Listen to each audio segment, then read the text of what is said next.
अस्सलाम वालेकुम friends, welcome back to a new vlog और आप देख रहे हैं हादिस लाइफ व्लॉग्स। आज की वीडियो में हम मौजूद हैं यहाँ हवेली नौ निहाल सिंह में, जो कि बहुत ही पुरानी है। तो आए मैं आपको दिखाता हूँ।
जी तो जनाब, ये देखिए मैं हवेली के बिल्कुल सामने खड़ा हुआ हूँ और अब मैं अंदर जाऊँगा। अंदर जाके फिर मैं आपको अंदर से सारा व्यू दिखाता हूँ, ठीक है।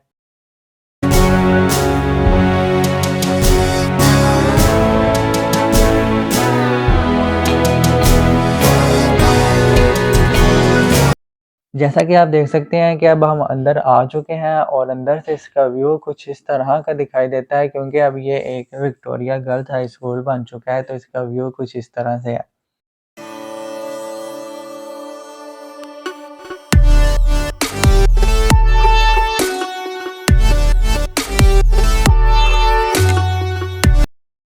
तो फ्रेंड्स, ये एक 4 मंजिला हवेली है, इसके 4 पोर्शंस हैं।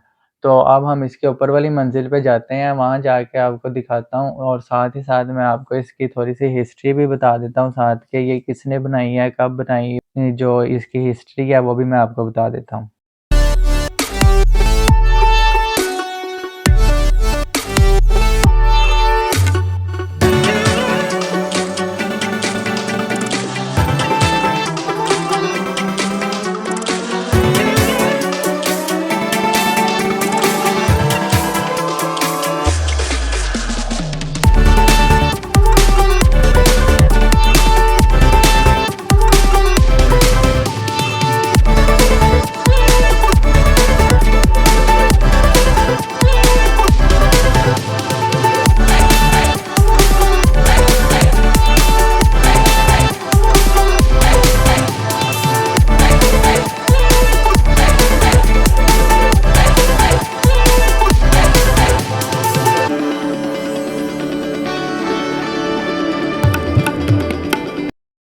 तो फ्रेंड्स, हम अब इसकी हवेली की छत पर आ चुके हैं और ये देखें, ये ऊपर से इसका व्यू कुछ इस तरह का दिखाई देता है। ऊपर से जब आप नीचे की तरफ देखते हैं तो नीचे से सारा व्यू कुछ इस तरह का दिखाई देता है और ऊपर छत का व्यू भी बहुत अच्छा है।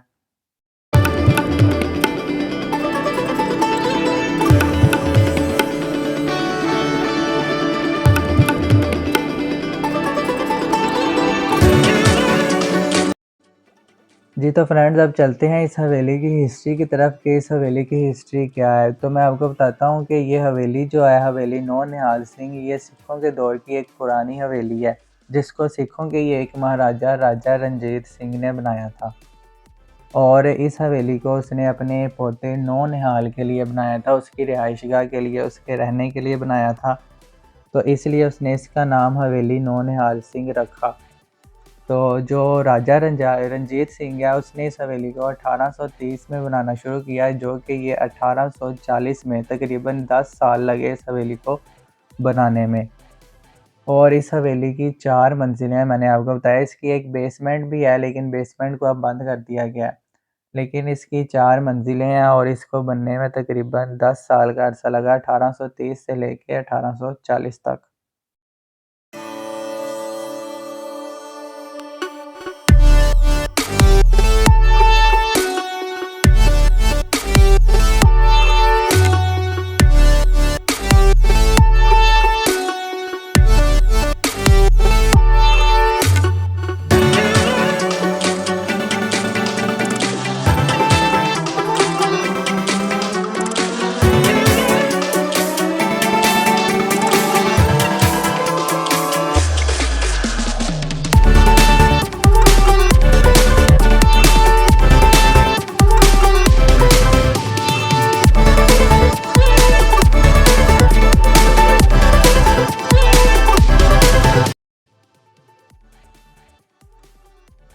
तो फ्रेंड्स, अब नौनिहाल सिंह जो है उसके फैमिली बैकग्राउंड के बारे में आपको थोड़ा बता देता हूँ कि राजा रंजीत सिंह जो था, सिखों का हुक्मरान, सिखों का जो राजा था, उसने तकरीबन यहाँ पे 40 साल हुकूमत की, 1799 से लेके 1839 तक।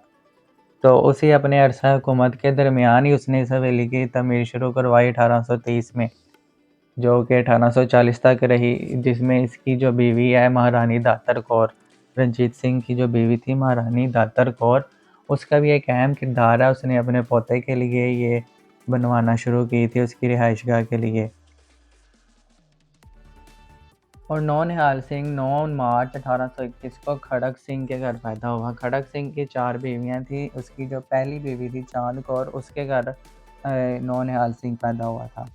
और नौनिहाल सिंह जब रंजीत सिंह की वफ़ात हो गई थी, उसके बाद खड़क सिंह 1839 में राजा बना, लेकिन फिर जंग वगैरह होने की सूरत में जो है वो भी काफ़ी ज़्यादा ज़ख्मी हो गया और उसकी भी वफ़ात हो गई। इसी जंग में उसके साथ नौनिहाल सिंह भी था, उसको भी काफ़ी ज़्यादा चोट वगैरह आई, वो भी बहुत ज़्यादा ज़ख्मी और बीमार हो गया और वो भी तकरीबन 6 नवंबर 1840 को उसकी भी वफ़ात हो गई। यानी जब यह हवेली मुकम्मल तैयार हो गई थी, तो यहाँ पर रहने के लिए नौनिहाल सिंह मौजूद नहीं था, उसकी भी डेथ हो गई थी, उसका भी इंतकाल हो गया हुआ था।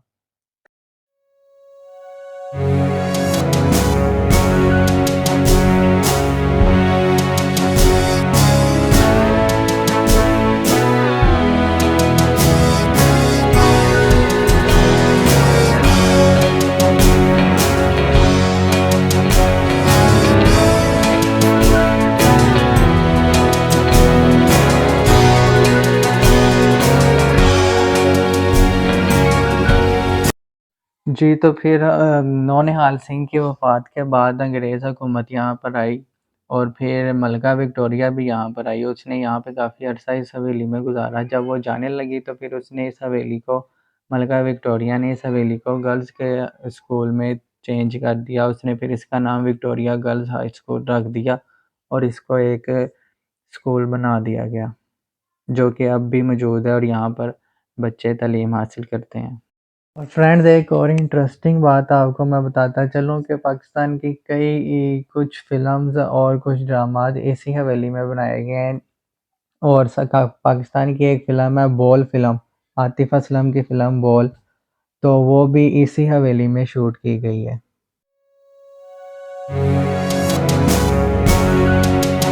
जी, तो जनाब, ये इस हवेली की हिस्ट्री थी और साथ ही साथ मेरे साथ ये कामिल और हारिस भी आए हुए हैं। इन्होंने भी यहाँ पे बहुत ज़्यादा एंजॉय किया। हमें यहाँ हवेली में बहुत मज़ा आया वैसे देखने का, इसकी हवेली की हिस्ट्री को जानने का। बहुत इंटरेस्टिंग हिस्ट्री थी इसकी और यहाँ पे काफ़ी मज़ा आया।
हाँ जी, तो अब बस हम जा रहे हैं वापस और साथ ही साथ अब आप कमेंट सेक्शन में ज़रूर बताइएगा आपको हवेली कैसी लगी है और ये भी बताइएगा कि अब नेक्स्ट किस जगह पर जाएँ, कौन-सी जगह आप देखना चाहेंगे और हमारे चैनल को लाइक, शेयर और सब्सक्राइब करना मत भूलिएगा।